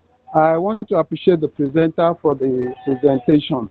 However, Prof, sir, you are once an administrator of a university, the former vice chancellor. The question is this that I have. Why is it, despite that we all know, at least this idea of that the university is not well funded is nothing new. We have known this for a long time. Why is it that despite this, the university administrators, the vice chancellors, and what have you, all of them still insist that Nigerian researchers must do research that of global standards? Why are you comparing me that is having perhaps less than $1,000 to do research to somebody that has over $50,000 to do research? You want us to work on the same scale. How is it possible? Why do we still insist? That is number one. Number two, why is it that we academicians, professors and all of us still accept positions as vice chancellors and administrators of Nigerian institutions when you know that the funders, those people are funding this system, the private universities, they don't have enough money to sustain the universities, to do something that is the normal, the global standard for setting up a university. They don't have. No, I can't see any individual that has such money, because if the fund available to a university in US is not, is multiples of what Lagos State, that even happens to be the richest state in the country, does not have a budget that will meet up with one of the universities in America. How come do we still accept and allow all these private universities to come up and not even fund this university? And finally, this information we are reading out, I'm not too sure it's very new to the government. What can we academicians do to make sure enough funds is available to run the university? Every day I think over it. A Nigerian professor does not even earn up to $1,000, just a little bit above $500. Sometimes I feel like crying. That's what is this? What have we done wrong? What can the academicians, what can we do to make sure the government do the right thing? The medical doctors are always fighting for themselves and they're always getting their way. Why is it that we academicians are not able to solve our problem? Insist that the government must do the right and the government should do it. And I'm sure they will do it if only we do our own part very well. Thank you. Thank you so much, everyone, for the question. Prof, sir. Yeah, thank you so much, everyone who has asked questions here. I'm so excited that these questions are coming. It shows that we are really in tune with the presentation today. I'm excited about that. But let me start from the last speaker, Dr. Kola. Thank you so much. He said no funding in the university. Why would the VC be asking to become a VC? Despite the fact that the challenges are obvious. Yes, the challenges are obvious. But can I make this here? Let me mention here that Rome is not built in a day. Yeah, but the building of Rome actually started in a day. And universities must have strategic plans and not for instance, when one vice chancellor comes and goes, the university must run as a university. There are agendas that have been set. University should not come in and distort the structure that had already been set in order for the university to grow. Yes, everyone wants to aspire to the highest position. For instance, everyone wants to become a professor, even a university system, particularly if you are an academic. Now, I also believe that what everyone also aspires to is also to also head the position of a vice chancellor. Being there, sir, you may not understand those positions, what it actually carries. Everyone sees the glamour of the position, but no one sees what the vice chancellor is also going through. Yes, he knows there are issues. He knows that the money given may not also be sufficient enough by the government and all of that. But can I mention here that what the government is funding most of those universities is very little. Most of those funding actually coming from external grants and from companies abroad.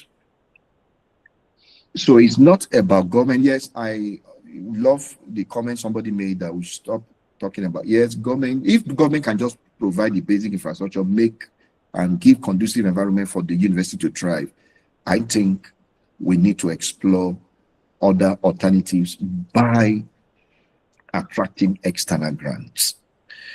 When we get external grant, and we need to just build our capacity up as researchers, as professors, as one in the academia, to see how we can compete favorably with grants. That's the way to go. Because if you are waiting for government to give you money, the money will never come. And another thing we need to also mention here is the fact that we need to collaborate. Yes, we are collaborating. Somebody mentioned about research facilities not available. He has to send samples abroad and all of that. Yes, that's Professor Maxwell Okpara. Yes, we need. That's why we will need to really work as academicians. Now, how does this operate abroad? For us here in Nigeria, you have your teaching role, you probably have your research role. So over there also they have the research professors. Theirs is just to concentrate more on research. Sometimes they just have very few teaching load, whereas at other times some of them are not even engaged in teaching, but they are engaged in mentoring postgraduate students and postdoctoral students in their laboratory. The lab in their own department. Some labs can be about 4, 5, 6 laboratories where they are working, and they have the retinues of staff, the researchers that are working with them, co-professors that are equally working on that, taking common research that they are doing, because they've been able to attract grants from the industry. They've been able to attract grants from other, even government, that will also give grant for this kind of thing to be done and for a particular issue. So I think that's where we need to begin to drive about. Let's stop looking at government. Yes, government will provide. Well, if it comes, it comes. Like, if it doesn't come, there's nothing anybody to do. So again, somebody's asking, why would VC keep accepting the position of VC with all these challenges? Yes, man is meant to solve the challenges. Man is meant to solve the challenge that we are going through, because challenges are meant for men. They are not meant for boys. So we will need to, somebody has to assume that position. And if he has a better way to solve his issue, why not? He can solve it. So, but I think everyone should also aspire to become a VC. And again, be there to be different. Like when I assumed the office of the Vice Chancellor, there was some things I told myself I was going to do.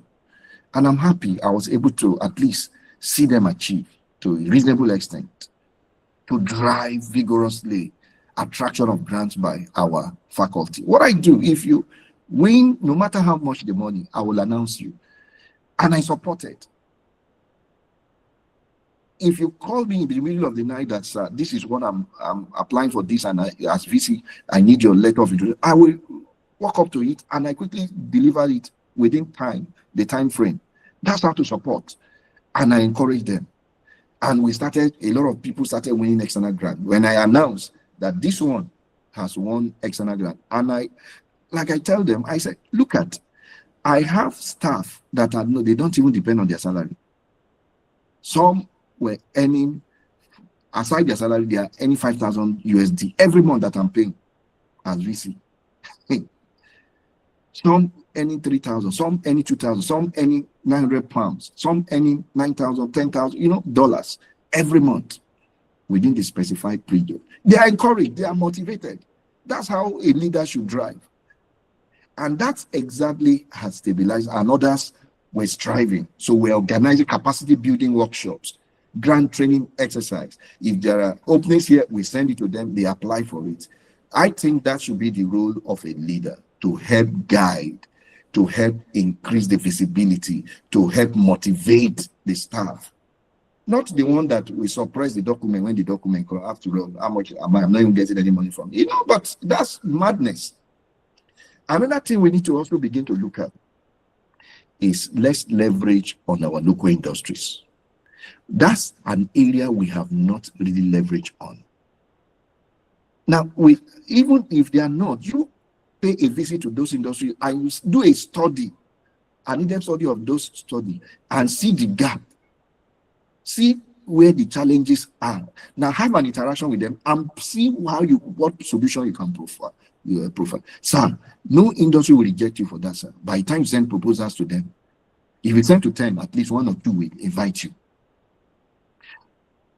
So what I did, and that has helped me, I work as a phytomedicinal researcher.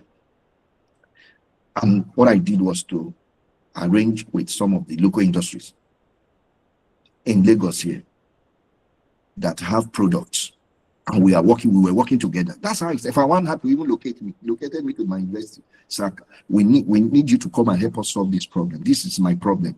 And we collaborated. And before you know it, we were publishing, and they were, getting some little funding to do that research. But as I speak to you, because of that visibility, it gave me a wider international spectrum, to the extent that some, industries abroad had to put me on their board to say, okay, now we have seen that you are very good in this area. Can you just be helping us work on our products? And that's how, and I get money monthly. So you should not be thinking about, what government is is not doing, but let's see, what can you do? What can I bring to the table? Let's think inwardly. Let's not heap the blame on the government. Let's look inwardly. Let's see how we can, the little knowledge we have, we can help to shape some industries. And let's not blame. Because if everybody keep blaming, then when do we have time to really sit up to do our work? That's what I would say with regards to that. Then the other one, yes, Professor Maxwell, thank you so much. Emphasis on publication in reputable journal, but no good facilities to do them, sir, is collaboration. Even in Harvard, even in Stanford, they don't have all, despite those huge budgets. What researchers do, I've worked in international research laboratories before. There were times when I would get there, they said they don't have capacity to do this. Then what we do is to collaborate with other neighboring institutions. That's how it's done, sir.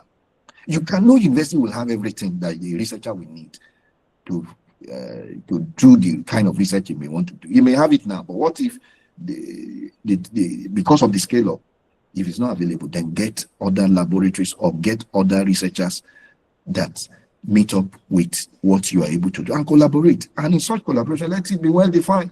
If you are going to publish, then of course the name will be there, and let everybody meet up with his own demand on if he has contributed, then his name has to be there. If it's going to be a lead author, if it's going to be a contributing author, let it be there. So there's an acknowledgement page of the journal. That's how it is done, sir. You cannot have everything, sir. No university will ever have everything, but universities should have basic things that researchers will need to work. While the researcher uses his own, collaborative power to connect with other researchers. And somebody will ask, how do I connect? So send them a mail. If you send to 20 people, at least one of them will respond. 2 of them will respond. You can ask for short visit. You can attend conferences. You can attend workshops. In Lagos here, it may not have to be where some of those international partners are coming. That's how to start. Identify those who are coming in. Don't just go for workshop and we go there and we start eating and drinking. No, but have a focus that, oh, I know this person is coming. I've also studied the areas of research that this fellow or this professor is coming in. I think it aligns with my research. Now, what do I need? How do we meet to really connect? Then attend such workshop and begin to have a word with him during break time. That's how to connect. That's how to collaborate. And by so doing, you will see that we will make some meaningful connections and we can have publication. Yeah, methodological issues leading to, you were talking about there were gaps in methodological issues and leading to rejection. Yes, sir, I can tell you that if your methodology is correct. Now, I recently sent a journal, an article, a manuscript out, and they were trying to fault my methodology. I said no, because I used local one. Why also combining it with some other references? And I said, sir, the academic reviewer, in fact, one of the reviewers accepted it for minor correction, but this academic reviewer was pointing to my replicates. I said no, and I had to write a rejoinder and accepted that. They rejected it. And when I checked, I said no, that you can't fault this. This is what we did, and this is how we came about our results.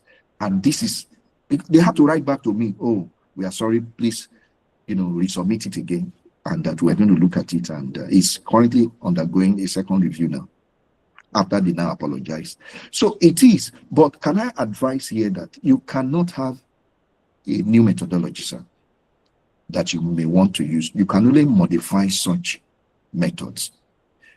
You can look for existing methods, and if there are some modifications stating that this is the process we have followed, but here and here we also modified here. And sir, if you do it like that, sir, no one will reject it. And even when there is a rejection error, or maybe because of some minor, go back to it and write back to them again, like I did here, until it will be accepted. So, sir, let's not give up easily, particularly when you know what you are doing. It's only when you are, we feel threatened, or we feel that our work is also not good enough for this kind of journal. Sir, aim at the best journal. The best is that they will reject it at first, but they will tell you the reason why they have rejected it. See it, rework it. If you like to publish it, push it there. And if they don't, push it to another journal. But by so enhance the quality when it comes back again, and push it to another journal, and it will be accepted. So somebody was making, Dr. Silvanus, thank you so much for your comments. They are really very useful about responsiveness, about existing, which as academics, academics are existing in silos. Yes, you mentioned that. I think I also touch on that yes, we need to, as as people in the academic world, let's see that we collaborate. And that's the power we have in this academic one. That's what is known as academic freedom. Nobody is stopping you from collaborating. Nobody is stopping you from writing to anyone. Nobody is stopping you from partnering. No, it's just for you to know what you really do and develop yourself. Get capacity training workshops. Go to YouTube instead of us spending so much time, useless time on social media that is adding nothing to us. Let's take some specialized courses, specialized training. If you need to improve on your writing, go there. If you need to improve on whatever, everything is there at our fingertips right now. So let's see how we can develop ourselves by taking some micro credential, programs and all of that can help add value to ourselves, going after what we do not know. I support the fact that we need to look at, we need to solve our problems. And I think that is where we have not really done well as a nation. Let's focus on we have plenty of problems, sir. Is it security that everybody is looking for how to guide himself? Food insecurity is also there. Health is a challenge today. Energy is a challenge. These are problems that are begging for solution. So let's engage our brain and make it work, and we'll get the very best. Then I will end with Dr. Sani. He said, what is the government not securing or seeing in investing in education? Yes. So what is government not seeing in investing in education? Well, government has, particularly are the proprietors of the public universities, whether federal or state. But the truth must be told at all times.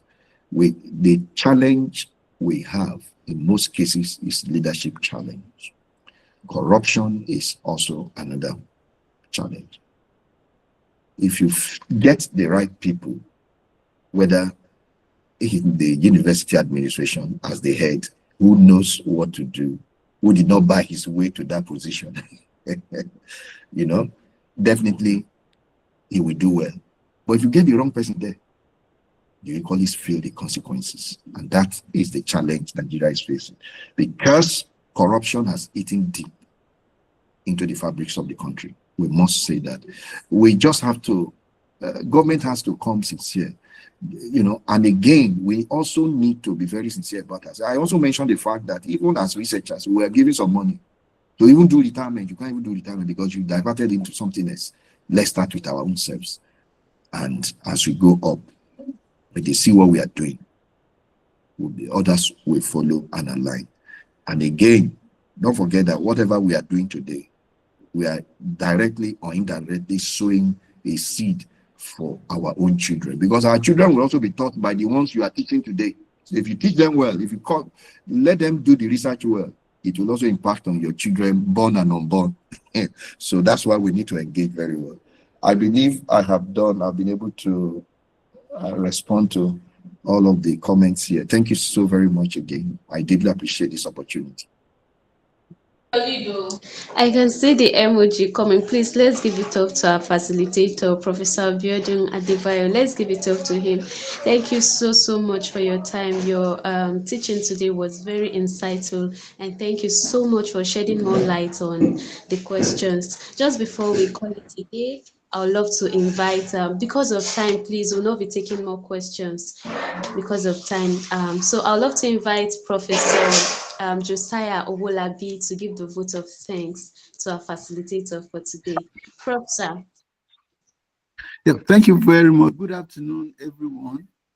I feel highly honored to give this vote of thanks after this wonderful lecture. First of all, I want to appreciate our keynote speaker, Professor Abiodun Adebayo, the former Vice Chancellor, Covenant University.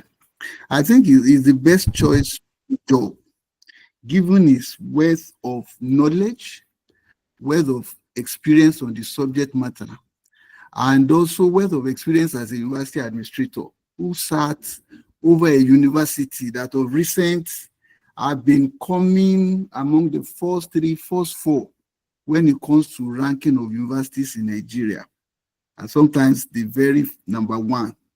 So your presentations have been quite enlightening. You've taken us through the world, US, UK, South Africa, Ghana, everywhere, what is happening compared to our country. And you have challenged us. This presentation has been thought-provoking. The question you posed at the beginning, that what is my research impacting on the society? That question keeps rolling, and some of our participants have also corroborated that fact.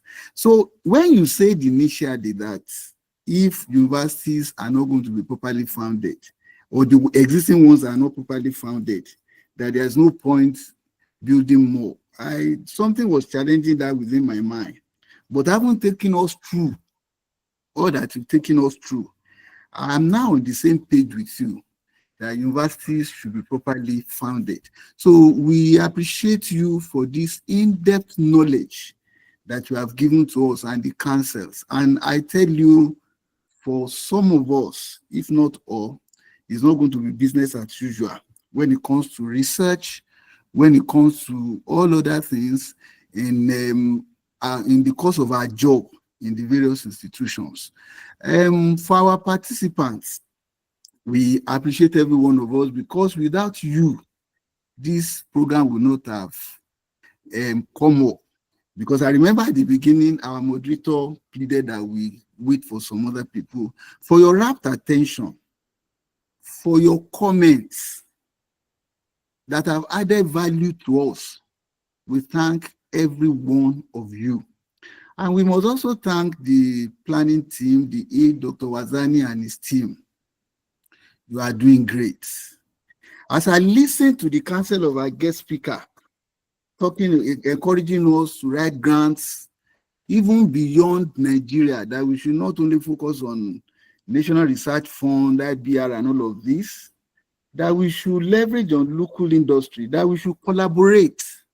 And something was just telling me, these are things age has been encouraging. It's a godsend to remind